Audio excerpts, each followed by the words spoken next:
सुप्रिया। हाय सौम्या। तो क्या पढ़ने वाले हैं हम आज की इस वीडियो में? आज कुछ पढ़ाई नहीं होगी।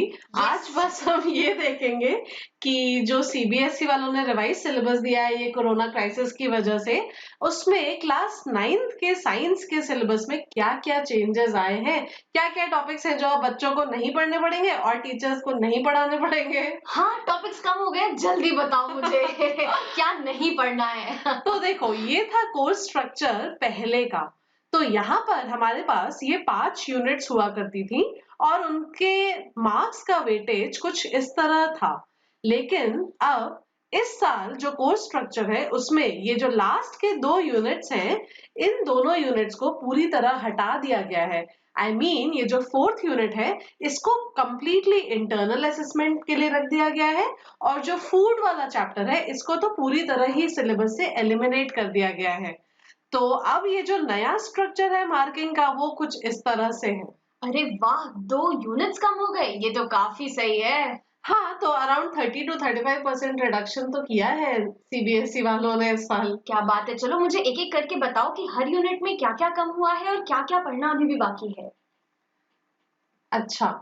ओह, तो पहला जो हमारा यूनिट था वो है मैटर, नेचर एंड बिहेवियर। तो ये हम सब कुछ पिछले साल पढ़ते थे।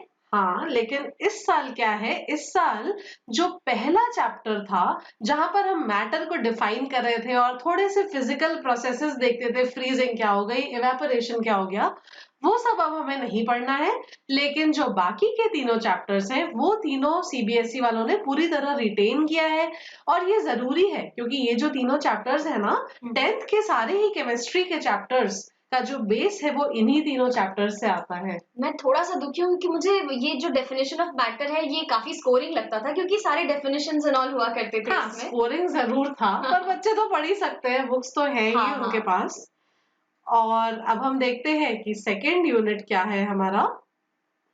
ओह! तो सेकंड यूनिट है organization in the living world जो कि बायोलॉजी के उससे आता है। हाँ, तो इसमें ना ये जो सेल वाला चैप्टर है हुँ, हुँ। और जो टिश्यूज है, जो बायोलॉजिकल डाइवर्सिटी और हेल्थ एंड डिजीजेस है, हुँ, हुँ। इनमें से सीबीएसई ने क्या किया, ये जो बायोलॉजिकल डाइवर्सिटी वाला चैप्टर था ना, ये हुँ, हुँ। पूरी तरह से हटा दिया और ये बहुत ही टफ चैप्टर था, इसमें बहुत कुछ था याद करने के लिए, तो बच्चों को अब काफी आराम होगा। वाओ! ये हट गया। यस मुझे याद है मुझे कितनी मुश्किल हुई थी स्कूल में ये सब रटने में। हाँ, मुश्किल था बट थोड़ा इंटरेस्टिंग भी था, बट आई एम श्योर जो बच्चे चाहेंगे वो पढ़ सकते हैं, नहीं? ऑफ कोर्स सारे रिसोर्सेज अवेलेबल है ऑनलाइन, हाँ, आप कुछ भी पढ़ सकते हो। सही बात है। तो बायो से ये सारी चीजें थी। हुँ। अब जो थर्ड टॉपिक है वो है मोशन, फोर्स एंड वर्क और ये सब आता है फिजिक्स के अंदर।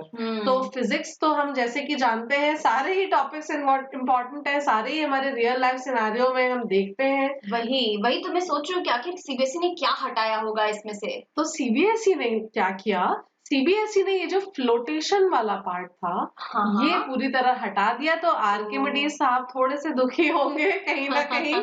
बाकी उसके अलावा ये जो साउंड वाला चैप्टर था जिसमें हम सोनार वगैरह के बारे में हुँ, पढ़ते थे, हुँ।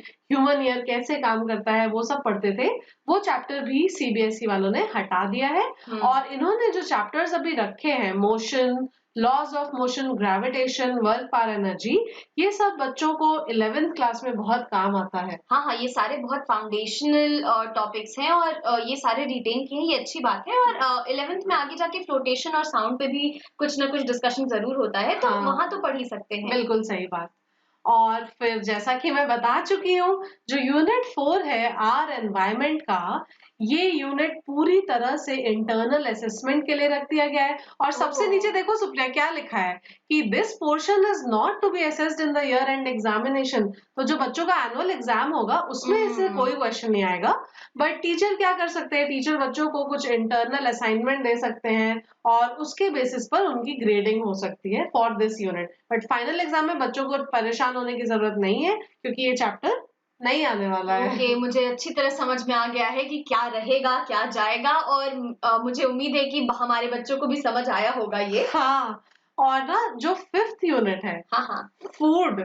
इसे तो हटा ही दिया है, ये तो साफ हो गया इसका पत्ता। मुझे याद है तुम अभी 5 मिनट पहले बोल रही थी तुम्हें कैसे भूख लग रही है अभी। तो हाँ, भूख लग रही है, अब कल सुबह ही खाना। और फूड प्रोडक्शन का यूनिट भी पूरी तरह से क्या किया है सीबीएसई इसे ने, भी खा लिया है सीबीएसई ने। गायब ही कर दिया है। तो ये था हमारा साइंस का सिलेबस, जो भी चेंजेस आए वो हमने देखे।